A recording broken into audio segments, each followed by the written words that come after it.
महाराष्ट्र, मी प्रशांत सागवेकर बातमीपत्राची सुरुवात करतोय एका महत्त्वाच्या बातमीनं। बातमी नाशिकमधून आहे। नाशिकच्या महासभेत गदारोळ झालाय। नाशिक महानगरपालिकेच्या सभेत हा गदारोळ झाल्याचं समजतं।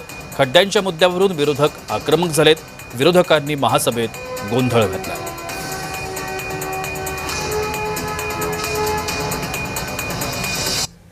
जे सत्तेत आहे किंवा प्रशासन आहे त्यांनी आपली जबाबदारी व्यवस्थितरित्या पार केली पाहिजे।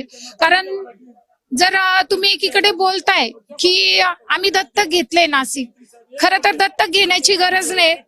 ही जी आपल्या सामान्य नागरिक जे आहे जो टॅक्स भरता त्यातूनच आपल्याला ह्या सुविधा उपलब्ध होतात। पण जर नाशिककर किंवा सामान्य नागरिकांचे जर बळी जात असेल आणि 7 ते 10 लाख रुपये देऊन ते बळी आपल्याला असे काही होणार आहे का त्यातून मार्ग?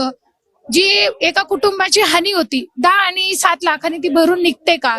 मला हा प्रशासनाला प्रश्न विचारायचा आहे। आज जे आंदोलन आहे आमच्या पक्षाच्या वतीने ते आज शहरात पूर्ण शहर खोदून ठेवलेलं आहे। त्याच्यासाठी आज आम्ही सर्वजण प्रशासनाला प्रश्न करायला आलो आहे की ते काय योग्य कारवाई करत का नाही आहे। एवढ्या मोठे जे एजन्सीज जे प्रशासनाच्या हद्दीतून काम करता आहे आज त्याच्यावरती एकही कारवाई चालू नाहीये आणि ना ते काही प्रश्न उचलले जात आहे। तर आज आम्ही स्वतः प्रशासनाला प्रश्न करणार की यांना का बरं ते काही योग्य प्रश्न करत नाहीये।